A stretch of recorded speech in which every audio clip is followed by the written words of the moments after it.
అందరికీ శుభోదయం. ఈనాటి వీడియోలో నేను మీకు మీ వాలెట్కి వచ్చిన ఐఎంసీ కాయిన్స్ని ట్రాన్ కింద ఎలా మార్చాలో అన్నది చెప్తాను. మీ అందరి దగ్గర ట్రాన్ లింక్ ఉంది. ఆ ట్రాన్ లింక్ని ఓపెన్ చేస్తారు. ఈ ట్రాన్ లింక్ ఓపెన్ చేసిన తర్వాత మీరు జాగ్రత్తగా గమనించవలసిన విషయాలు 3 ఉన్నాయి. అవి మొట్టమొదటిది, మీ దగ్గర TRXN ఉన్నాయి. ఏమీ లేకపోయినా పర్వాలేదు, కానీ ఖచ్చితంగా మీ దగ్గర ఎనర్జీ ఉండాలి. ఎనర్జీ లేని పక్షంలో మీకు వాలెట్కి వచ్చిన ట్రాన్స్ బర్న్ అవుతాయి. అలాగే మీ దగ్గర బ్యాండ్విత్ ఉండాలి. యాక్టివేటెడ్ వాలెట్స్కి మాత్రమే బ్యాండ్విత్ ఉంటుంది. యాక్టివేట్ అవ్వలేని వాలెట్స్కి బ్యాండ్విత్ 0 చూపిస్తుంది.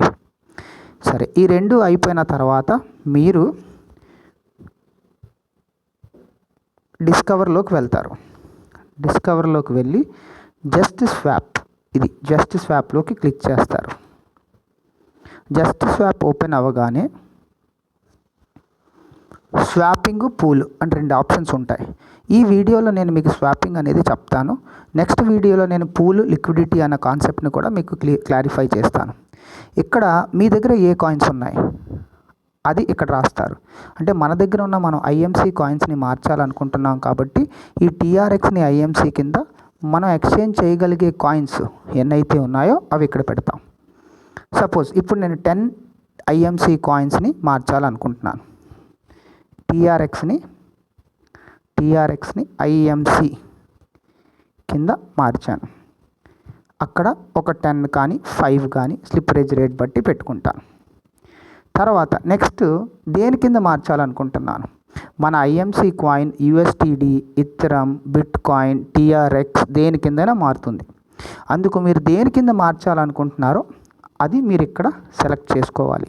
ఇక్కడ మీరు సెలెక్ట్ చేయగానే ఆ ఐఎంసీ కాయిన్లు ఎంత TRXతో సమానం అనేది సిస్టమ్ చూపిస్తుంది. సరే, నేను TRX సెలెక్ట్ చేశాను. 33.88 అని చూపిస్తుంది. అంటే 5 ఐఎంసీలు 33.88 TRXతో సమానం.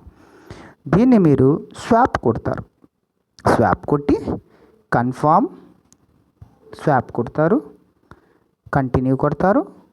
మీ పాస్వర్డ్, మీ ఒక పాస్వర్డ్ ఏదైతే మీరు పెట్టుకున్నారో ఆ పాస్వర్డ్ని ఎంటర్ చేస్తారు. ఎంటర్ చేయగానే డన్. ఇగోండి, స్వాప్ 5 IMC ఫర్ 33.88 అని వచ్చేసింది. స్వాప్ కంప్లీట్ అయిపోయింది. 33.88 అనేది మీ అసెట్లో యాడ్ అయ్యిందో లేదో అని చూడడానికి మళ్ళా బ్యాక్ అసెట్కి వెళ్ళి ఇక్కడ మీరు చెక్ చేసుకోవచ్చు. ఇక్కడ మీరు చెక్ చేసినట్టయితే ఇక్కడ మీకు ఎన్నైతే కాయిన్స్ ఉన్నాయో అవి యాడ్ అవుతాయి. దాంతోపాటు మీ ఎనర్జీ కూడా తగ్గిపోతుంది, బ్యాండ్విత్ కూడా తగ్గిపోతుంది. సరే, ఇప్పుడు తగ్గలేదు అని మీకు డౌట్ రావచ్చు, కానీ నేను ఒక్కసారి దీన్ని రీఫ్రెష్ కొట్టాను అంటే చూడండి, ఇవ్వండి ఇక్కడ రీఫ్రెష్లో నాకు చూపిస్తుంది. చూసారా, 122 అయ్యింది. అంటే 33 యాడ్ అయింది. చూసారా ఎనర్జీ ఎంత తగ్గిపోయిందో, 26. అలాగే బ్యాండ్విత్. మీరు కానీ ఇక్కడ ఎనర్జీ వాడలేని పక్షంలో మీకు వచ్చిన 122 ఏదైతే 33 ఉంటాయో దాంట్లో నుంచి 4, 6, 10 TRXలు కట్ చేసేసుకుంటుంది సిస్టమ్. అది కొద్దిగా జాగ్రత్తగా ఉండి ఐఎంసీని ఫస్ట్ ఎనర్జీని గెయిన్ చేసుకున్న తర్వాత ఐఎంసీ ఎక్స్చేంజ్ చేయండి. నెక్స్ట్ వీడియోలో మీ దగ్గర ఉన్న ట్రాన్ని INR కింద ఎలా కన్వర్ట్ చేయాలి, తర్వాత లిక్విడిటీ కాన్సెప్ట్స్ని చెప్పుకుందాం.